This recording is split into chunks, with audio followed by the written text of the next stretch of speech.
So, hey guys, this is Abhishek and welcome to our YouTube channel Mahatma Educator.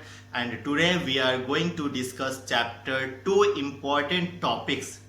Okay तो आज जो है हम लोग चैप्टर 2 का इम्पोर्टेंट टॉपिक्स को डिस्कस करने जा रहे हैं फिजिक्स में। ठीक है, तो ये जो 30 से 40 मिनट का जो वीडियो है, ठीक है, इसको आप अच्छे से देखना, अच्छे से इसमें सभी टॉपिक्स को समझना, जो जो मैंने बोला है वो सभी चीज को कवर कर लेना, तब जाके आपके मार्क्स अच्छे आएंगे। इस चैप्टर में फिर आपका हाथ कोई नहीं पकड़ पाएगा अगर आप जो जो टॉपिक हमने बोला है वो टॉपिक आप कवर कर लेते हो तो। और जो मैंने बोला है वो, ठीक है, मैंने क्या बोला कि जो जो भी टॉपिक्स जो है उसका डिफिनीशन पता होना चाहिए, आपको डायमेंशन पता होना चाहिए, यूनिट पता होना चाहिए, और साथ में जो है उसके फॉर्मूला पता होना चाहिए। अगर ये सभी चीजें पता है तो आप अच्छे नंबर ला सकते हो। ठीक है, तो ये जो 30 से 40 मिनट का वीडियो है इसको बिल्कुल स्किप मत करना और एक एक पॉइंट को समझना। ठीक है, और यह वीडियो हिंदी मीडियम और इंग्लिश मीडियम दोनों वालों के लिए। ठीक है, इंग्लिश हिंदी वाले बोलेंगे कि भैया ये तो इंग्लिश में है तो हिंदी में कैसे आप बताओगे। ठीक है, तो देखो हिंदी मीडियम वाले को तो टॉपिक भाई आपको वही चीज है ना, टॉपिक तो आपको पता है ना, टॉपिक देख लो हिंदी में पढ़ लो, बस सिंपल। इंग्लिश में लिखा हुआ है उससे क्या मतलब है, टॉपिक देखो हिंदी में पढ़ो। ठीक है, चलिए, तो ये 30 से 40 मिनट का वीडियो बिल्कुल स्किप मत करना और पूरा अच्छे से देख के समझ के जाना। और नीचे वीडियो देखने के बाद अगर अच्छा लगे तो नीचे कमेंट बॉक्स में कमेंट करके जरूर बताना कि कैसा लगा, नेक्स्ट चैप्टर का देना चाहिए या नहीं देना चाहिए। ठीक है, केमिस्ट्री का अगला चैप्टर आना चाहिए या नहीं आना चाहिए, फिजिक्स का अगला चैप्टर आना चाहिए या नहीं आना चाहिए, मैथ्स में इंपॉर्टेंट क्वेश्चन आना चाहिए या नहीं आना चाहिए, ये सब आप बताओगे नीचे डिस्क्रिप्शन बॉक्स में मैसेज करके। ठीक है, तो जल्दी जल्दी जाओ वीडियो देखो और बता देना। नीचे डिस्क्रिप्शन बॉक्स में हमने लिंक भी दे दिया है किसका, पीडीएफ का। ठीक है, उसको भी डाउनलोड कर सकते हो। ठीक है, तो बस जाओ देखो, मस्ती करो और पूरा स्किप मत करना। ठीक है, स्किप करोगे, एक भी पॉइंट को स्किप करोगे, एक एक टॉपिक आपका छूट जाएगा और वही टॉपिक एग्जाम में आ जाएगा पक्का। ठीक है, चलिए तो देखिए वीडियो और लाइक शेयर सब्सक्राइब करना बिल्कुल मत भूलना, क्योंकि एक लाइक एक सब्सक्राइब आप मेरा मोटिवेट करता है। ठीक है, आपका एक लाइक और एक सब्सक्राइब हमें मोटिवेट करता है। ठीक है, चलिए तो पूरा देखिएगा, मिलते हैं नेक्स्ट चैप्टर में नेक्स्ट वीडियो के साथ, तब तक आप पूरा वीडियो देख के जाओ। इंपॉर्टेंट टॉपिक्स है, क्या है चैप्टर 2 का इंपॉर्टेंट टॉपिक्स है, याद रखना। जितने भी चैप्टर 2 में इंपॉर्टेंट टॉपिक्स है उसको सबको जो है हम इस वीडियो में कवर करने वाले हैं। ठीक है, इंपॉर्टेंट टॉपिक्स। ठीक है, चलिए, तो इंपॉर्टेंट टॉपिक्स में जो है हमको क्या क्या करना है ये देख लो। ठीक है, इंपॉर्टेंट टॉपिक्स में जो है क्या क्या इंपॉर्टेंट टॉपिक्स है चैप्टर 2। सबसे पहला तो इस चैप्टर का नाम क्या है, तो इलेक्ट्रिक पोटेंशियल एंड कैपेसिटेंस। ठीक है, तो कैपेसिटेंस के बारे में पढ़ना है, कैपेसिटर के बारे में पढ़ना है और उसका इलेक्ट्रिक पोटेंशियल भी जानना है। ठीक है, तो ये सब हमको जो है इस चैप्टर में पढ़ना है। और ये चैप्टर जो है आपका सबसे छोटा चैप्टर, छोटू सा चैप्टर है, छोटू सा चैप्टर है ये। ठीक है, बहुत छोटा चैप्टर है और जितने टॉपिक इसमें हम बता रहे हैं ना उस सभी टॉपिक के आपको क्या पता होने चाहिए, तो उस सभी टॉपिक के सबसे पहला चीज जो है 1 नंबर में क्या पता होना चाहिए आपको, तो उसका जो है डिफिनीशन आपको पता होना चाहिए। डिफिनीशन, ठीक है, डिफिनीशन आपको पता होना चाहिए। डिफिनीशन के बाद जो है आपको क्या पता होना चाहिए, सेकेंड थिंग्स है कि आपको उसका यूनिट पता होना चाहिए। थर्ड इज डायमेंशन पता होना चाहिए, डायमेंशन पता होना चाहिए। फोर्थ थिंग्स क्या है, चौथा जो है आपको उसका उसका डिफिनीशन, यूनिट, डायमेंशन तो है ही, साथ में उसके फॉर्मूला आपको पता होना चाहिए। ठीक है, अच्छा ये बात रही। ठीक है, चलिए, तो इस सब चीजों को हमको जानना, लिख लो कि हर एक चैप्टर का बस इतना ही चीज हमको जानना है। डेरिवेशन के बारे में बात करें तो भाई साहब कितना नंबर का डेरिवेशन आता है, डेरिवेशन डेरिवेशन कर करके क्यों अपना माथा दिमाग खराब कर रहे हो। ठीक है, 5 नंबर का डेरिवेशन आएगा, 5 नंबर का। ठीक है, अगर आप इतने ही तेज हो पढ़ने में तो 5 नंबर तो आपको पहले ही से ही पढ़ चुके होगे डेरिवेशन।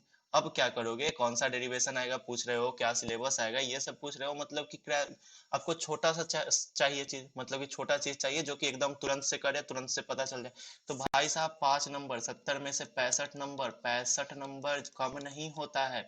और एक बात, अगर आपको सब्जेक्टिव आ रहा है, सब्जेक्टिव अगर आप कर रहे हो तो ऑब्जेक्टिव अपने आप हो जाए भाई साहब। ऑब्जेक्टिव कहाँ से आता है? तो आपके सब्जेक्टिव से ही तो ऑब्जेक्टिव बनते हैं, कि ऑब्जेक्टिव का अलग से पेड़ उगता है नहीं ना, तो सब्जेक्टिव से ऑब्जेक्टिव बनते हैं। इसीलिए जो है सब्जेक्टिव अच्छे से करो, ऑब्जेक्टिव अपने आप हो जाएगा। ऑब्जेक्टिव के पीछे भागोगे, ऑब्जेक्टिव रट लो, कोई दिक्कत नहीं है, रट लो, तुम्हारा टाइम जाएगा। मेरा मेरा उसमें क्या जाता है, हमें थोड़ी एग्जाम देना है, बस आपको सजेस्ट कर रहे हैं कि मत रटना। ऑब्जेक्टिव अगर रटोगे तो भूल जाओगे, कल होके खुद देखना कि भूल जाओगे। ठीक है, चलिए। तो चैप्टर 2 इलेक्ट्रिक पोटेंशियल, इसमें सबसे पहला जो सबसे इंपॉर्टेंट टॉपिक है वो है हमारा क्या है, इलेक्ट्रिक पोटेंशियल डिफरेंस। ठीक है, तो इलेक्ट्रिक पोटेंशियल डिफरेंस का डिफिनीशन क्या होता है, ठीक है, ये आपको पता होना चाहिए। यूनिट पता होना चाहिए, फॉर्मूला पता होना चाहिए, ठीक है, डायमेंशन पता होना चाहिए। तो फर्स्ट क्या है, इलेक्ट्रिक पोटेंशियल एनर्जी। सेकंड क्या है आपका, इलेक्ट्रिक पोटेंशियल के बारे में पता होना चाहिए। यहाँ पे इलेक्ट्रिक पोटेंशियल डिफरेंस है, मतलब कि यहाँ पे VA माइनस VB वाला है, ठीक है। और यहाँ पे सिंपल जो है इलेक्ट्रिक पोटेंशियल के बारे में जानना है, ठीक है। उसके बाद जो है थर्ड पॉइंट है, थर्ड टॉपिक से आपका electric potential due to multiple charges, ठीक है। Electric potential due to multiple charge, electric potential multiple charges के कारण क्या क्या होगा, ये आपको जानना है। डिफिनीशन जानना है सबसे पहले, उसके बाद इसका यूनिट जानना है, फिर डायमेंशन जानना है, और साथ में इसका फॉर्मूला तो एकदम इंपॉर्टेंट है, ठीक है। बस यही चार चीज, डेरिवेशन ये सब मत देखना, खाली फॉर्मूला याद करना है। जैसे यहाँ पे जो हमने एक फॉर्मूला अटैच किया है ना, इसी तरीके के फॉर्मूले आप याद कर लेना, ठीक है। फोर्थ क्या है, तो फोर्थ है आपका electric potential due to electric dipole, ठीक है। इलेक्ट्रिक पोटेंशियल इलेक्ट्रिक डाइपोल के कारण क्या होगा, इसके बारे में जानना है, फॉर्मूला जानना है, यूनिट जानना है, डायमेंशन जानना है, ठीक है। और डिफिनीशन ये तो आपको पता ही है। तो ये सभी चीज आपको जानने, ये चार टॉपिक आपको जान कवर कर लेने हैं अच्छे से। उसके बाद जितने भी टॉपिक को कवर करने हैं ना, वो सभी को मैंने इसमें लिख दिया है, उस सभी को जो है मैंने इसमें लिख दिया। अच्छा, यहाँ पे देखो, यहाँ पे जो है इलेक्ट्रिक डाइपोल का जो है इलेक्ट्रिक पोटेंशियल ड्यू टू, यहाँ पे जो है ना electric potential due to electric dipole, तो यहाँ पे जो है मैंने फॉर्मूला दे दिया है, ठीक है। तो फॉर्मूला क्या है, आप इतना भी कर सकते हो, ठीक है। यहाँ पे जो जो मेन मेन चीज है उसका पॉइंट बाय पॉइंट हमने दे दिया है। तो क्या है, eight axial position, eight axial position पे जो है इलेक्ट्रिक पोटेंशियल को किस चीज से डिनोट करते हैं, तो कैपिटल V से इलेक्ट्रिक पोटेंशियल को डिनोट करते हैं, है ना। ईपी को, इलेक्ट्रिक पोटेंशियल को कैपिटल V से डिनोट करते हैं, है ना। तो इलेक्ट्रिक पोटेंशियल को कैपिटल V से डिनोट करते हैं, सही है भाई। तो V बराबर क्या है, तो 1/4 पाई एप्सिलॉन इंटू, यहाँ पे कुछ नहीं तो क्या, into into P by r square, ठीक है। 1/4 pi epsilon P by r square होता है V बराबर, ठीक है। तो ये जो PDF है, ठीक है, ये आपको डिस्क्रिप्शन बॉक्स में भी मिल जाएगा, तो डिस्क्रिप्शन बॉक्स से भी डाउनलोड कर सकते हो, कमेंट बॉक्स में मिल जाएगा, कमेंट बॉक्स से भी डाउनलोड कर सकते हो। लिखा हुआ है chapter 2 important topics PDF, click here, वहां क्लिक करना, डाउनलोड हो जाएगा, ठीक है। डाउनलोड कर सकते हो, और साथ में जो है आप अगर चाहो तो इसको अपने कॉपी में उतार सकते हो, या फिर चाहो तो इसका प्रिंट आउट निकलवा सकते हो, ठीक है। तो ये एक्सियल पोजीशन पे जो है electric potential due to electric dipole क्या होता है, तो 1/4 pi epsilon nought P by r square होता है। फिर एट इक्वेटोरियल पोजीशन, याद रखना, इक्वेटोरियल पोजीशन पे इलेक्ट्रिक पोटेंशियल 0 होता है, डायरेक्ट ऑब्जेक्टिव में आता है क्वेश्चन, ठीक है। इक्वेटोरियल पोजीशन पे इलेक्ट्रिक पोटेंशियल 0 होता है, ठीक है। इक्वेटोरियल पोजीशन पे इलेक्ट्रिक पोटेंशियल 0 होता है भाई साहब। चलिए अब आगे चलते हैं, नेक्स्ट नेक्स्ट है हमारा क्या, ध्यान से देखना, नेक्स्ट हमारा क्या है, तो नेक्स्ट है हमारा एट रैंडम पोजीशन, ठीक है। एट रैंडम पोजीशन, देखो यहाँ पे एट रैंडम पोजीशन क्या है, V बराबर, याद रखना, V बराबर रैंडम पोजीशन में, मतलब कहीं कहीं पे भी जो है किसी किसी पोजीशन पे इस तरीके से रहेगा। तो क्या है, V बराबर 1/4 pi epsilon P cos theta, ठीक है, बट्टे का R square minus L square cos theta, ठीक है। ये होता है formula, r square minus l square cos theta. L square और कॉस थीटा दोनों एक साथ है, ठीक है। ये जो है दोनों एक साथ है, यहाँ इसमें बीच में मल्टीप्लाई है, आर स्क्वायर अलग है, ठीक है। ये मत कर देना कि r square minus l square और दोनों में कॉस स्क्वायर थीटा मल्टीप्लाई हो रहा है, ऐसा नहीं भाई साहब, एल स्क्वायर में सिर्फ कॉस स्क्वायर थीटा मल्टीप्लाई हो रहा है, ठीक है। तो ये फॉर्मूला होता है। तो इस फॉर्मूला से रैंडम पोजीशन पे अगर है तो एक्सियल पोजीशन पे क्या होगा फॉर्मूला, तो एक्सियल पोजीशन पे क्या हो जाएगा, तो कॉस थीटा, मतलब कि एक्सियल पोजीशन पे थीटा बराबर जो एंगल आएगा वो क्या आएगा, 0 आएगा। कॉस 0 का वैल्यू क्या होता है, कॉस 0 डिग्री का वैल्यू क्या होता है, ठीक है। कॉस 0 डिग्री का वैल्यू क्या होता है, 1 होता है, 1 होता है। तो कॉस 0 डिग्री मतलब कॉस स्क्वायर थीटा, तो इसका 1 का स्क्वायर क्या होगा, 1 होगा। तो वहीं से वैल्यू आ जाएगा, क्या आएगा, V बराबर 1/4 pi epsilon nought P by r square minus l square. Cos square के जगह पे क्या हुआ, तो वन तो लिखाएगा नहीं, ठीक है, तो बस ये आ गया, ठीक है। चलिए, तो ये आया एट एक्सियल पोजीशन पे, ठीक है। अब चलते हैं नेक्स्ट हम लोग आगे, क्या चलते हैं नेक्स्ट हम लोग आगे चलते हैं। चलिए, तो आगे क्या है देखते हैं हम लोग। अच्छे तरीके से हम लोगों को कवर करना है, सब कुछ कवर करना है, ठीक है। तो एट इक्वेटोरियल पोजीशन, अच्छा उसी फॉर्मूला से जो है इक्वेटोरियल पोजीशन पे, इक्वेटोरियल पोजीशन पे क्या होगा, थीटा बराबर जो होगा आपका 90 डिग्री होगा, ठीक है। तो कॉस थीटा बराबर क्या होगा, कॉस कॉस 90 डिग्री बराबर क्या होगा, थीटा 90 डिग्री है ना, तो कॉस 90 डिग्री क्या होगा, कॉस 90 डिग्री आपका जीरो होता है ना, तो जीरो होता है, अगर जीरो इसमें मल्टीप्लाई हो रहा है तो क्या हो रहा है, भी जीरो आएगा, इलेक्ट्रिक पोटेंशियल क्या आएगा, जीरो आएगा। याद रखना है कि ट्यूटोरियल पोजीशन इलेक्ट्रिक पोटेंशियल क्या आएगा, जीरो आएगा, ठीक है। चलिए, तो ये जो है आपका बहुत ही ज्यादा इजी वाला क्वेश्चन था, कंसेप्ट था, जो कि आपको फॉर्मूला सिर्फ याद रखना है अच्छे तरीके से। अब नेक्स्ट जो है हम लोग आगे देखते हैं। तो आगे का जो टॉपिक है वो क्या है, आप ध्यान से देखना, ठीक है। चलिए आ जाइए, तो यहाँ देखो क्या है, इलेक्ट्रिक पोटेंशियल एनर्जी क्या पता होना चाहिए, इलेक्ट्रिक पोटेंशियल एनर्जी का डिफिनीशन पता होना चाहिए, यूनिट पता होना चाहिए, ठीक है, फॉर्मूला पता होना चाहिए, और साथ में डायमेंशन पता होना चाहिए। तो electric potential energy is the important topics of your board exam, ठीक है। इक्विपोटेंशियल सरफेस, इक्विपोटेंशियल सरफेस के बारे में भी जानना बहुत ही ज्यादा जरूरी है आपके लिए। इक्विपोटेंशियल सरफेस क्या होता है, क्या नहीं होता, ये सब जानना आपके लिए बहुत ही ज्यादा जरूरी है। प्रॉपर्टीज ऑफ इक्विपोटेंशियल सरफेस, और इक्विपोटेंशियल सरफेस का प्रॉपर्टीज भी आपको जानना है। क्या जानना है, इक्विपोटेंशियल सरफेस का प्रॉपर्टी भी आपको जानना है, ठीक है। इक्विपोटेंशियल सरफेस तो सबसे पहले जान लेना है कि इक्विपोटेंशियल सरफेस होता क्या है, इसका डिफिनीशन जान लेना है, इसका यूनिट जान लेना है, डायमेंशन जान लेना है, फॉर्मूला जान लेना है। उसके बाद आना है नीचे में, और नीचे में आने के बाद क्या जान लेना है, प्रॉपर्टीज जान लेना है। और यहाँ पे जो है मैंने प्रॉपर्टीज को मेंशन कर दिया है, 3 प्रॉपर्टीज को देख लो। आपको नोट्स से, जो नोट्स मैंने दिया है ना, मैंने जो नोट्स दिया है उसी नोट्स को पढ़ो अच्छे से, आसान भाषा में लिखा हुआ है, एकदम मस्त भाषा में, उसी से पढ़ो। ये सब टॉपिक उसमें देखो, जहां जहां ये सब टॉपिक दिखाई दे रहा है उस नोट्स को, उस टॉपिक को कवर कर लो अच्छे से। डेरिवेशन पे मत जाना, ठीक है, डेरिवेशन पढ़ने का समय अब गया, ठीक है, डेरिवेशन पढ़ने का समय आज से 2 महीना पहले था। बोल रहा है, if charge moves, equipotential surface का जो है प्रॉपर्टीज यहाँ पे हमने अटैच किया है। If charge moves on equipotential surface no work is done, ठीक, अगर चार्ज जो है इक्विपोटेंशियल सरफेस पे मूव करेगा तो कोई भी वर्क डन क्या होगा, नहीं होगा, नो वर्क इज डन, कोई वर्क नहीं होगा, ठीक है। उसके बाद बोलता है second point, two equipotential surface do not intersect each other, ठीक है। देखो क्या होता है, दो इक्विपोटेंशियल सरफेस जो है एक दूसरे को कट नहीं करता है। क्यों नहीं करता है, देखो यहाँ पे, इफ दे कट, अगर वो कट करेगा, इच अदर, अब एक दूसरे को अगर वो कट कर रहा है, both surface will be same, तब क्या होगा, दोनों सरफेसेस क्या होंगे, सेम होंगे, ठीक है। विच इज नॉट पॉसिबल, जो कि पॉसिबल नहीं है, ठीक है। बोल रहा है टू इक्विपोटेंशियल, दो इक्विपोटेंशियल सरफेस कभी एक दूसरे को टच नहीं करेगा। अगर वो टच कर रहा है तो क्या होगा, दोनों सरफेसेस सेम होंगे, जो कि पॉसिबल नहीं है, ठीक है। पूछ सकता है आपके एग्जाम में कि why two equipotential surfaces do not intersect each other, तो आपको लिखना है ये वाला पॉइंट, ये वाला क्या लिखना है, two equipotential surfaces do not intersect each other, ठीक है, if they cut each other both surfaces will be same which is not possible, ठीक है। ये आपको समझ में आ रहा होगा, ठीक है, ये आपको लिख के आना है, ठीक है। थर्ड पॉइंट क्या है हमारा, तो बोल रहा है electric lines, electric lines are normal to the equipotential surface, क्या होते हैं, इक्विपोटेंशियल सरफेस के नॉर्मल होते हैं electric lines, electric field lines जो होते हैं इक्विपोटेंशियल सरफेस के नॉर्मल होते हैं, मतलब परपेंडिकुलर होते हैं, सॉरी नॉर्मल बोल रहा है ना, नॉर्मल होते हैं, ठीक है। अच्छा नॉर्मल बोल रहा है ना, तो आप एक चीज याद रखना, ये जो है आपके डायरेक्ट जो है ऑब्जेक्टिव में आ जाता है, कहाँ आता है, ऑब्जेक्टिव में आ जाता है, ठीक है।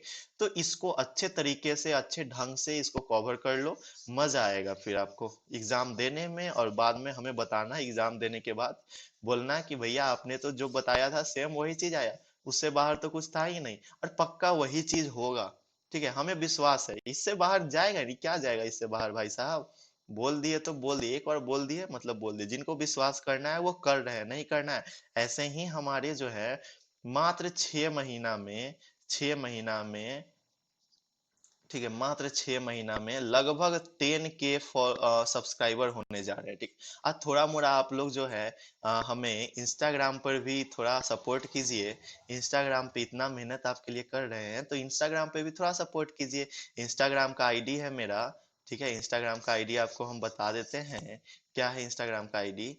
तो @ ठीक है, ABHISHEK अभिषेक SINGH3452। ठीक है, ये हमारा इंस्टाग्राम का आईडी है जो कि नीचे डिस्क्रिप्शन बॉक्स में भी लिंक दिया हुआ है। ठीक है, तो वहां पर भी थोड़ा सपोर्ट दिखाइए। ठीक है, यहाँ पे आप लोग 10K के पास जा रहे हो तो वहां पर भी तो इतना मतलब आएगा, तभी तो हम स्वाइप अप वाला खोल पाएंगे, तभी तो मजा आएगा। हर मतलब कि जो भी होगा वहां पे हम डालेंगे तो आपको समझ में आएगा कि हाँ भैया ने ये चीज डाल रहे हैं। ठीक है, और ये मत समझो कि आपको 12th पास करवा देंगे उसके बाद आपका पीछा हम छोड़ देंगे, ये मत समझो। 12th के बाद भी आपका पीछा नहीं छोड़ने वाले, 12th के बाद भी आपको हम बताते रहेंगे क्या करना है क्या नहीं करना है, ये सब। तो इसके लिए चिंता मत करो। ठीक है, तो ये थोड़ा सा वहां पर भी सपोर्ट दिखाइए आप लोग। ठीक है, चलिए अब काम की बात पे आते हैं हम लोग। क्या है behaviour of conductor in electrostatics field? ठीक है, कंडक्टर का क्या बिहेवियर है, किसमें? इलेक्ट्रोस्टैटिक्स फील्ड में। इलेक्ट्रोस्टैटिक फील्ड होता है ना, तो उसमें जो है क्या बिहेवियर है कंडक्टर का। तो सबसे पहला पॉइंट हमने यहाँ पे मेंशन कर दिया है, जो कि आपको नोट्स में जाने का भी जरूरत नहीं है, आपको यहीं से डायरेक्ट पता चल जाएगा। क्या है? Net electric field is zero inside the conductor. क्या होता है? ये क्वेश्चन ऑब्जेक्टिव में आएगा भाई साहब, जितने भी क्वेश्चन ऑब्जेक्टिव में आने वाले सबको हमने यहाँ पे मेंशन किया है, और इससे बाहर ऑब्जेक्टिव आएगा नहीं। अगर आपको ऑब्जेक्टिव अच्छे तरीके से आ रहा है तो ऑब्जेक्टिव अपने आप बन जाए। ऑब्जेक्टिव कहाँ से आएगा? दूसरा किताब थोड़े होता है ऑब्जेक्टिव का, एनसीईआरटी से सब्जेक्टिव आता है, ऑब्जेक्टिव भी आता है। अगर एनसीईआरटी अच्छे से कवर कर रहे होते हैं, ऑब्जेक्टिव के लिए भी कवर कर रहे हो, सब्जेक्टिव के लिए भी कवर कर रहे हो। सिर्फ और सिर्फ सोचोगे कि ऑब्जेक्टिव याद करके रट के चले जाएंगे तो भाई साहब एग्जाम में जाओगे ना तो भूल जाओगे। 4 गो ऑप्शन में कंफ्यूज हो जाओगे कौन सा सही है कौन सा गलत है, भूल जाओगे पक्का। देखो क्या है, net electric field is zero inside the conductor. Net electric field क्या होता है? जीरो होता है कंडक्टर में। सेकंड पॉइंट क्या है? Electric field is normal to the surface of conductor. Electric field जो होता है नॉर्मल होता है सरफेस ऑफ कंडक्टर पे। ठीक है, क्या होता है? नॉर्मल होता है कहाँ पे? सरफेस ऑफ कंडक्टर पे। No charge go inside the conductor. कोई भी चार्ज जो है कंडक्टर में नहीं जाता है, कंडक्टर के अंदर नहीं जाता है। No charge is go inside the conductor. चौथा पॉइंट है आपका, potential is constant within and on the surface of the conductor. ठीक है, सरफेस ऑफ द कंडक्टर बोल रहा है पोटेंशियल जो होता है, पोटेंशियल क्या होगा? कांस्टेंट होगा with in and and the surface of conductor. ठीक है, क्या बोल रहा है? ये पोटेंशियल जो है कांस्टेंट होगा कहाँ पे? सरफेस ऑफ कंडक्टर पे। ठीक है, नेक्स्ट हम लोग आगे चलते हैं। आगे क्या है आपका, पहले इसको हटा देते हैं। चलिए, तो आगे क्या है आपका, देखो यहाँ पे क्या है आगे। तो आगे आपका है पांचवा पॉइंट। पांचवा पॉइंट भी बहुत इंपॉर्टेंट है। क्या है? Electric field due to conductor is directly proportional to the surface charge density. बहुत इंपॉर्टेंट टॉपिक है ये। ठीक है, इलेक्ट्रिक फील्ड जो है क्या है, मतलब कि पॉइंट है क्या है इलेक्ट्रिक फील्ड? इलेक्ट्रिक फील्ड जो कि कंडक्टर के कारण होता है, electric field due to conductor, electric field जो कि कंडक्टर के कारण एराइज होता है, वो क्या होता है? Is directly proportional, directly proportional होता है सरफेस चार्ज डेंसिटी के। सरफेस चार्ज डेंसिटी के क्या होगा? डायरेक्टली प्रोपोर्शनल होगा। मतलब क्या हुआ? अगर ये वाला मतलब हुआ electric field directly proportional to surface charge density. अच्छा, सरफेस चार्ज डेंसिटी को किस चीज से डिनोट करते? तो सिग्मा से करते थे ना शायद, मे बी, पता नहीं किस चीज से, शायद सिग्मा से। तो देखो, तो मतलब क्या हुआ कि अगर सरफेस, अगर आपका इलेक्ट्रिक फील्ड बढ़ रहा है, इलेक्ट्रिक फील्ड इंक्रीज कर रहा है, तो सरफेस चार्ज डेंसिटी भी क्या करेगा? इंक्रीज करेगा। ठीक है, यही बात हुआ। तो आप अच्छे से मार के आना, अगर अगर इलेक्ट्रिक फील्ड इंक्रीज कर रहा है तो सरफेस चार्ज डेंसिटी भी क्या करेगा? इंक्रीज करेगा। ठीक है, चलिए आगे जो है एक इंपॉर्टेंट पॉइंट है। क्या है? Electrostatic shielding. क्या है? Electrostatic shielding. क्या होता है इलेक्ट्रोस्टैटिक शील्डिंग, पता है? तो देखो यहाँ पे क्या बोल रहा है, the phenomena in which we make the space free from electric field. ठीक है, देखो शील्डिंग क्या होता है, शील्ड क्या होता है? शील्ड, मान लो ये कोई शील्ड, शील्ड जो होता है ना, घोंगा, घोंगा देखे हो, स्नेल, स्नेल। ठीक है, मान लो ये तुम्हारा क्या है? लड्डू है। क्या है? लड्डू है। ठीक है, ये लड्डू है। अब इस लड्डू को जो है चींटी सब आ रहा है, इधर से आ रहा है, चींटी सब आ रहा है, ठीक है, बहुत सारा चींटी सब आ रहा है, खाने आ रहा है इसको, ठीक है, चींटी सब खाने आ रहा है लड्डू को। तो लड्डू को तो सीधा जाएगा, खा जाएगा, लेकिन हम लोग क्या किए, इस पे एक क्या किए, शीशा का या फिर किसी भी चीज का, ठीक है, शीशा का या फिर किसी भी चीज का, कुछ भी चीज का, तो ग्लास हम लोग यूज कर रहे हैं। क्यों, मतलब कुछ भी, सील्ड मतलब कुछ भी, ठीक है। तो कुछ भी जो है इसको हम लोग क्या कर दिए, कवर कर दिया, उसमें हम लोग रख दिए, ठीक है। गोल गोल है ये, और उसमें हम लोग इसको बंद कर दिए, ठीक है। तो अब क्या होगा, चींटी सब आएगा यहाँ पे, चींटी सब यहाँ पे आया, चींटी सब अब इसके अंदर अब आएगा ही नहीं। अब इसके बाहर से लड्डू तो सेफ सेफ रहेगा ना। तो वही बात बोल रहा है, सील्डिंग मतलब वही होता है, मतलब कि सील्ड बनाना, सील्ड बनाना, जैसे कि सेना सबको देखते थे ना, मतलब देखे होगे सीरियल में जोधा अकबर ये सब देखे होगे, देखे ही होगे भाई साहब, हमको पता है, सब लोग देखा है। चलिए, तो उसमें क्या होता है कि तलवार से लोग मारता है, तो ये कुछ इस प्रकार का लोग पकड़े हुए रहता है यहाँ पे जो है, हाथ से जो है इस प्रकार का कुछ लोग पकड़े हुए रहता है, और तलवार से मारता है तो इस पे जो है रोकता है, इस तरीके से रोकता है, ठीक है। तो वही जो होता है सील्डिंग होता है, ठीक है। ठीक है, तो क्या होगा, क्या अभी हम बोले इलेक्ट्रोस्टैटिक शील्डिंग क्या होता है, देखो यहाँ ध्यान से। तो क्या होता है, the phenomena in which we make the space, ठीक है, वह फेनोमेना जिसमें हम लोग क्या करते हैं, we make the space free from electric field, electric field से क्या करते हैं, फ्री बनाते हैं उस स्पेस को, इलेक्ट्रिक फील्ड से फ्री बनाते हैं। जैसे कि मान लो ये कुछ ऑब्जेक्ट है, ठीक है, जो कि इलेक्ट्रिसिटी कंडक्ट कर रहा है, तो ये क्या बनाएगा, एक इलेक्ट्रिक फील्ड बनाएगा, इस तरीके से देखो ना, यहाँ पे डॉटेड डॉटेड जो हम दिखाए हैं, इलेक्ट्रिक फील्ड बना रहा है ना। तो इलेक्ट्रिक फील्ड बना रहा है, तो इसको क्या कर रहा है कि वैसा फेनोमेना जो कि इलेक्ट्रिक फील्ड से फ्री बनाता है, इलेक्ट्रिक फील्ड नहीं बनने देता है, ठीक है। तो उसी को हम लोग बोलते हैं इलेक्ट्रोस्टैटिक शील्डिंग बोलते हैं, ठीक है। The phenomena in which we make the space free from electric field is called electrostatic shielding, ठीक है। बहुत इजी है फिजिक्स, देखो कल केमिस्ट्री में हम आपको नहीं बता पा रहे थे, लेकिन फिजिक्स में देखो, फिजिक्स में आपको धड़ाधड़ बताए जा रहे हैं, क्योंकि फिजिक्स भाई साहब बहुत इजी चीज है, और मैथ्स और फिजिक्स तगड़ा है, ठीक है। उसके बाद नेक्स्ट टॉपिक आपका क्या है, तो नेक्स्ट टॉपिक भाई साहब आपका है कैपेसिटेंस। तो कैपेसिटेंस के बारे में आपको जानना बहुत जरूरी है।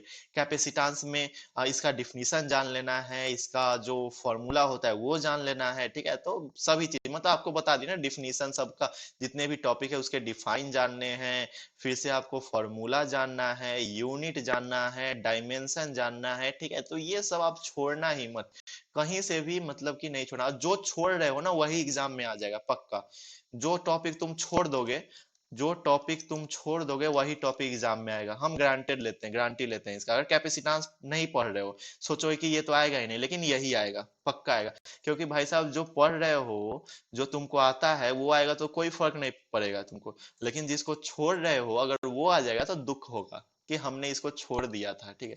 तो इस ये समझ के चलो, जो छोड़ रहे हैं वही आएगा, तो इसलिए छोड़ना कुछ नहीं है, ठीक है। फिर आपको नेक्स्ट टॉपिक है, क्या है नेक्स्ट टॉपिक आपका भाई साहब है कैपेसिटर। क्या है कैपेसिटर, तो कैपेसिटर आपको बहुत ही ज्यादा इंपॉर्टेंट है और जानना जरूरी है, ठीक है। चलिए नेक्स्ट आपको हम ले चलते हैं, कहाँ ले चलेंगे, चांद के पार, नहीं नहीं भाई साहब, यहाँ पे ले चलेंगे।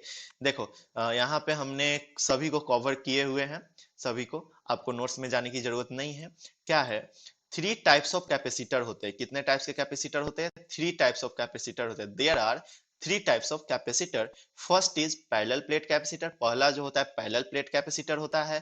Third one is spherical capacitor, sorry second one is spherical capacitor, second जो होता है स्पेरिकल कैपेसिटर होता है, and the third one is cylindrical capacitor. और थर्ड क्या होता है, सिलेंड्रिकल कैपेसिटर होता है, सेकंड जो होता है स्पेरिकल होता है, और फर्स्ट जो होता है पैरेलल प्लेट कैपेसिटर होता है। तो इस तीनों कैपेसिटर के बारे में आपको अच्छे तरीके से जान लेना है। कहाँ से जानना है, तो इन तीनों को अच्छे तरीके से नोट्स से पता करना है, नोट्स आपको पढ़ के नोट्स से जान लेना है, ठीक है।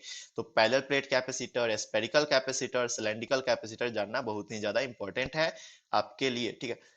अब देखो ग्रुपिंग ऑफ कैपेसिटर क्या होता है, ग्रुपिंग ऑफ कैपेसिटर क्या होता है, ठीक है। ग्रुपिंग ऑफ कैपेसिटर, तो सबसे पहला है सीरीज ग्रुपिंग। क्या है सीरीज ग्रुपिंग और पैरेलल ग्रुपिंग, दो टाइप्स के ग्रुपिंग होते हैं, एक सीरीज ग्रुपिंग और एक पैरेलल ग्रुपिंग, तो याद रखना, ठीक है। रेसिस्टेंस में भी ये मिलेगा, ग्रुपिंग ऑफ रेसिस्टेंस, ठीक है। तो रेसिस्टेंस में भी मिलेगा, और रेसिस्टेंस और कैपेसिटेंस, कैपेसिटर दोनों क्या करता है, बहुत ही ज्यादा कंफ्यूजन क्रिएट करता है। तो इसलिए कंफ्यूजन को क्रिएट ना होने के लिए आपको ध्यान देना है।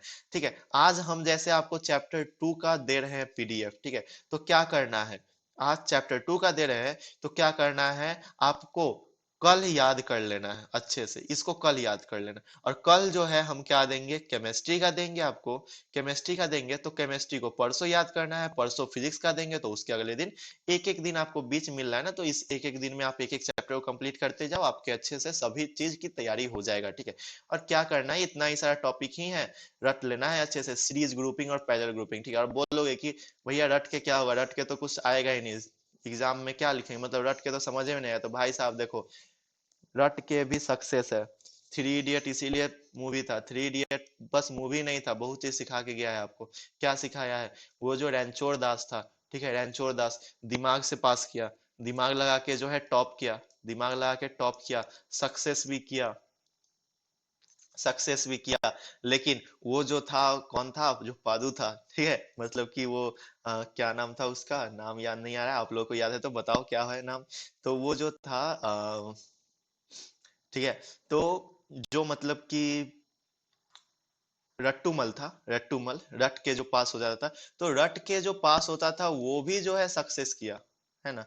तो रट के पास होने वाला भी सक्सेस किया, टॉप होके पास होने वाला भी सक्सेस किया, लेकिन पास कौन नहीं किया, जो सक्सेस कौन नहीं किया, तो सक्सेस भाई साहब जो चुन्नू मुन्नू जो थे ना, रणछोड़ दास के दोस्त दुगो, वो जो दोनों थे सक्सेस नहीं हुए, सक्सेस नहीं पाए। ठीक है, क्यों सक्सेस नहीं पाए, क्योंकि उन्होंने बस सोचा, सोचा कि रट के हम लोग पास करें या टॉप या फिर समझ के पास करें, इसी दोनों के चक्कर में वो लोग नहीं सक्सेस कर पाए। लेकिन इन्होंने जो है रट के पास किया और इन्होंने जो है दिमाग से पास किया, तो दोनों दिमाग से पास करो, दिमाग से सक्सेस पाओ या रट के सक्सेस पाओ, सक्सेस हर जगह है। लेकिन अगर सोचोगे तो सोचते रह जाओगे। ठीक है, तो सोचना बंद करो, करना है अभी करो, फ्यूचर की मत देखो। चलो, तो पैरेलल ग्रुपिंग और सीरीज ग्रुपिंग आपको अच्छे तरीके से आने चाहिए भाई साहब। ठीक है, नेक्स्ट आपको आगे चलते हैं। तो नेक्स्ट यहाँ पे हमने जो है दोनों ग्रुपिंग के फॉर्मूला को अटैच कर दिया है।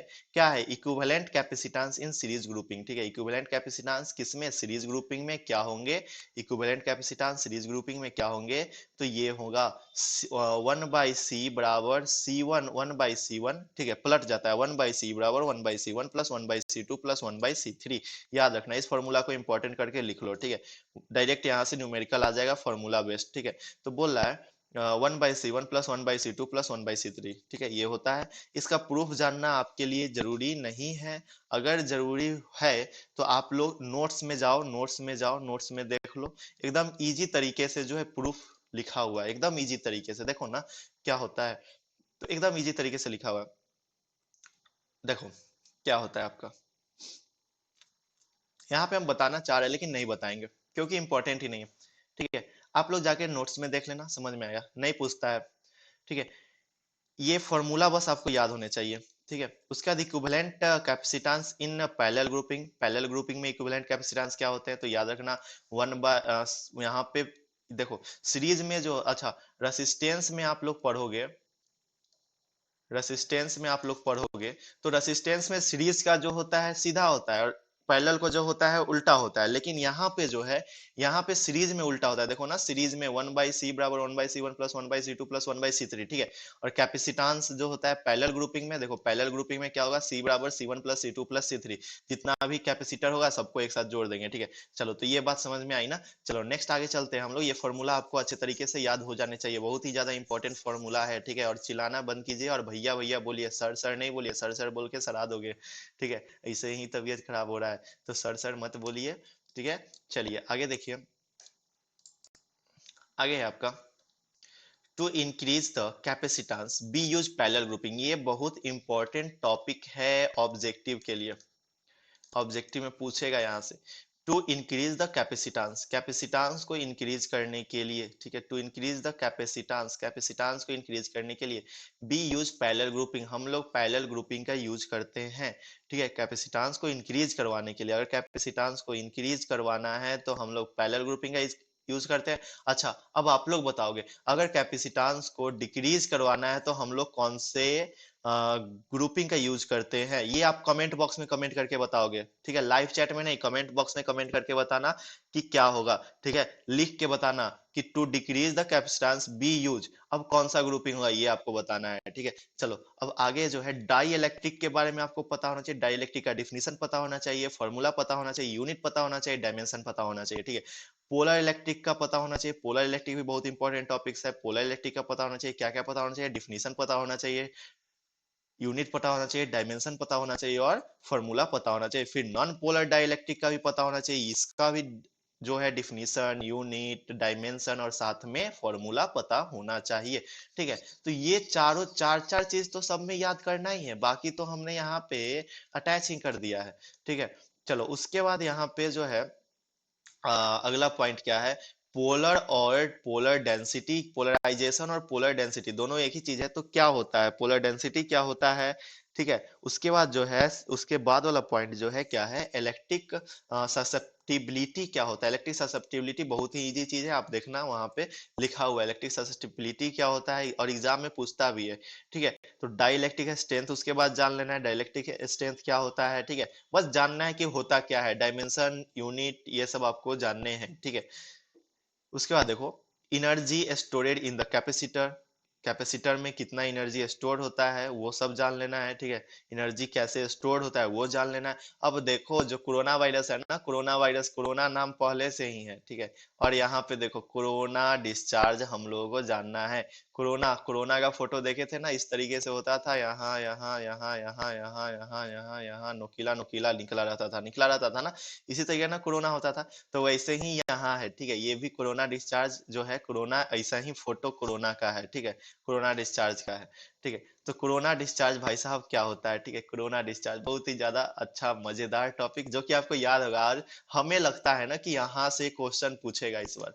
तो कोरोना डिस्चार्ज क्या होता है, the removal of charge from the sharp end, ठीक है, removal of charge from the sharp end, ठीक है, removal of charge from the sharp end of conductor is known as corona discharge, ठीक है। मतलब कि कंडक्टर के शार्प इंड से, जैसे कि मान लो ये कंडक्टर है और यहाँ पे एक शार्प इंड निकला हुआ है, मतलब कि तेज नोकीला इंड निकला हुआ है, ठीक है, तो यहाँ से जो रिमूवल होगा, चार्ज अगर रिमूव कर रहा होगा, अगर यहाँ से चार्ज रिमूव कर रहा होगा, ठीक है, तो उसी को हम लोग बोलेंगे कोरोना डिस्चार्ज। क्या होता है corona discharge, removal of charge from the sharp end of conductor is known as corona discharge, याद रखना, हमेशा के लिए याद कर लो, ठीक है, कोरोना डिस्चार्ज को, क्योंकि इंपॉर्टेंट टॉपिक है, removal of charge from sharp end of conductor is called corona discharge. जब हमने पढ़ा था तो कोरोना डिस्चार्ज ये सब जो पढ़ा था तो कोरोना के बारे में पता ही नहीं था, लेकिन इस बार जो है कोरोना के बारे में सबको पता हो गया है, कोरोना डिस्चार्ज। अब अपने सभी लोग को बताना कि भाई साहब फिजिक्स में हमने कोरोना पढ़ा है, ऐसे बोलना कि कोरोना के बारे में तो हमको फिजिक्स में पढ़ना है, अपने आसपास दोस्तों को बता देना जाके, ठीक है, कि कोरोना के बाद हमको फिजिक्स में पढ़ना है, कोरोना हमको फिजिक्स में पढ़ना है, अभिषेक भैया ने हमको बताया है, ठीक है। अब पूछेगा दोस्त अब कि अभिषेक भैया कौन है, तो बता देना चैनल के बारे में, थोड़ा सा सब्सक्राइबर हमारा भी बढ़ेगा, ठीक है, तो सब्सक्राइबर थोड़ा आप लोग भी बढ़वाइए, मदद कीजिए, ठीक है। अब उस ठग्गू मल जो है, जो कि रोज रोज एगो वीडियो लाता है, आज आज लाया था 2019 वाला डमी एडमिट कार्ड, ठीक है, 2020 में जो डमी एडमिट कार्ड आया था उसका शुरू में तो आज का वीडियो मतलब आज का ही क्लिप है, लेकिन बाद में क्या हुआ है कि 2020 में जो उसने क्लिप बनाया था ना, उस क्लिप को जो है अटैच कर दिया है और 2020 का दिखा रहा है, सोचो कितना गधा है, मतलब कि बच्चा को बेवकूफ समझ लिया और बच्चा भी बेवकूफ है। हम देखे हैं कमेंट वहां पे जाके सभी लोगों का, मतलब कि आप लोग नहीं थे, ठीक है, जो लोग मतलब है बुड़बक, हमारे चैनल पे तो वही है जो कि समझदार है, फालतू काम में नहीं रहते हैं, वही है। चलिए अब नेक्स्ट टॉपिक है आपका भांडे ग्राफ जनरेटर। भांडे ग्राफ जनरेटर क्या होता है, भांडे ग्राफ जनरेटर बहुत ही ज्यादा इंपॉर्टेंट टॉपिक है, यहाँ पे हमने यूज किया हुआ है, यहाँ पे जो है हमने क्या किया हुआ है कि इसको अटैच कर दिया है, to use the charge, to use the charge और produce high electric potential, charge को यूज करने के लिए और हाई इलेक्ट्रिक पोटेंशियल को प्रोड्यूस करवाने के लिए we use Van de Graaff generator, हम लोग जो है किसका यूज करते हैं, भांडी ग्राफ जनरेटर का यूज करते हैं। कब यूज करते हैं, आप पूछ देगा आपके एग्जाम में कि when B use Van de Graaff generator, तो उस समय लिखना है टू यूज द चार्ज और produce high electric potential B use Van de Graaff generator, हम लोग जो है Van de Graaff generator use करते हैं। ठीक है, तो ये बात हो गया। अब देखो, अब नेक्स्ट यहाँ पे जो है आपको दिया हुआ है, क्या दिया हुआ है, भांडे graph generator works on the principle of corona discharge. भांडे ग्राफ जनरेटर जो है प्रिंसिपल ऑफ कोरोना डिस्चार्ज पे वर्क करता है, याद रखना, कोरोना डिस्चार्ज के प्रिंसिपल पे वर्क करता है भांडे ग्राफ जनरेटर, और कलेक्टिंग एक्शन ऑफ चार्ज, और कलेक्टिंग एक्शन ऑफ चार्ज पे भांडे graph generator works on the principle of corona discharge और कलेक्टिंग एक्शन ऑफ चार्जेस। ठीक है, तो ये चीज आपको याद रहना चाहिए कि भांडे ग्राफ जनरेटर कहाँ पे वर्क करता है, तो कोरोना डिस्चार्ज के कारण वर्क करता है, प्रिंसिपल ऑफ कोरोना डिस्चार्ज पे वर्क करता है, या फिर इसको बोल सकते हो कलेक्टिंग एक्शन ऑफ चार्ज पे। ठीक है, तो कोरोना डिस्चार्ज आपको याद होना बहुत ही ज्यादा जरूरी है। ठीक है, तो ये प्रिंसिपल हो गया। अब देखो, भांडे ग्राफ जनरेटर में जो है दो चीज, 3 पॉइंट आपको अच्छे से कवर होने चाहिए, क्योंकि 5 नंबर का जो क्वेश्चन आएगा, यहाँ से 5 नंबर का क्वेश्चन बन सकता है।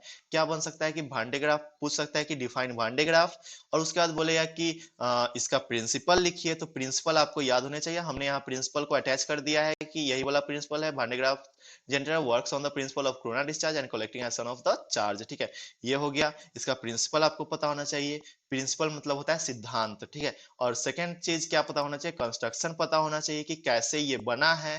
ठीक है, कंस्ट्रक्शन। और थर्ड चीज क्या है कि वर्किंग पता होना चाहिए। और ये सभी चीज कहाँ मिलेगा, तो ये सभी चीज हमारे नोट्स में मिल जाएगा, अवेलेबल है हमारे नोट्स में। ठीक है, तो कंस्ट्रक्शन पता होना चाहिए, वर्किंग पता होना चाहिए कि कैसे ये वर्क करता है। ठीक है, तो ये जो है ना आपको अच्छे से पता होना चाहिए। ठीक है, तो हमारा टॉपिक यहाँ पे खत्म होता है। ठीक है, लेकिन आप भागो मत, भागो मत। अभी अभी एक इंपॉर्टेंट चीज यहाँ पे हमने अटैच किया है, जो कि आपके लिए बहुत ही ज्यादा इंपॉर्टेंट है। क्या है वो, देखो यहाँ पे, ओहो भाई साहब। ठीक है, देखो यहाँ पे क्या है,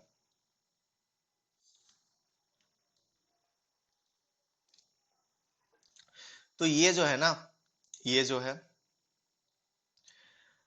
यहाँ पे हमने जो वीवीआई, वीवीआई या फिर इंपॉर्टेंट, या फिर इस चैप्टर के total, total dimension, unit, dimension, ठीक है, और सिंबल हमने यहाँ पे अटैच कर दिया है। ठीक है, देखो कैसे अटैच किया है, तो यहाँ फिजिकल क्वांटिटी लिखा है। पोटेंशियल का, पोटेंशियल का सिंबल क्या होता है, तो फाई या फिर और वी से डिनोट करते हैं। इसका डायमेंशन क्या होता है, तो m1 l2 t minus three a minus one, बस simple, m1 l2 t minus three a minus one याद रखना है। यूनिट क्या होगा, तो कैपिटल भी होगा। Remark, potential difference is physical significant. ठीक है, इसको जानना जरूरी नहीं है। ठीक है, बस इतना ही से हमको मतलब है। ठीक है, और ये जो है एनसीईआरटी का जो है हमने अटैच किया है। ठीक है, तो याद रखना इसको, एनसीईआरटी का है ये सब। ठीक है, चलिए उसके बाद जो है यहीं पे हमने ये भी अटैच कर दिया है। देखो यहाँ पे ध्यान से देखो, तो क्या है, कैपेसिटांस, कैपेसिटांस को कैपिटल सी से डिनोट करते हैं, सिंबल कैपिटल सी हो गया। m1 m minus one l minus two t minus one a2। ठीक है, ये इसका डायमेंशन होगा। यूनिट क्या होगा, तो f होगा। यूनिट क्या होगा, f होगा, फराड होता है ना। अब देखो, पोलराइजेशन को P से डिनोट करते हैं, कैपिटल P से। ठीक है, इसका जो होता है L माइनस टू 80 हो जाता है डायमेंशन, और C पर मीटर स्क्वायर क्या होता है, इसका यूनिट होता है। फिर डाइलेक्ट्रिक कांस्टेंट को, कांस्टेंट का जो सिंबल होता है K से डिनोट करते हैं, और ये डायमेंशन लेस होता है, डायमेंशन लेस होगा तो यूनिट लेस भी होगा, बस सिंपल। तो ये सभी चीज आपको याद होने चाहिए। ठीक है, तो ये पीडीएफ आपके लिए बहुत ही ज्यादा इंपॉर्टेंट है। अगर आपके लिए इंपॉर्टेंट आपको ये लग रहा है ना, अगर आपको ये हेल्पफुल है, तो आप नीचे कमेंट बॉक्स में कमेंट करके हमें बताना कि भैया आपने जो बताया बहुत ही अच्छा चीज है, और नेक्स्ट चैप्टर का भी जल्दी लाइए। ठीक है, तो अगर आप लोग नेक्स्ट चैप्टर का चाहते हो तो नीचे कमेंट बॉक्स में जाओ, कमेंट करो, बोलो कि भैया जल्दी जल्दी नेक्स्ट चैप्टर का भी लाइए, ताकि हम लोग पढ़ पाए।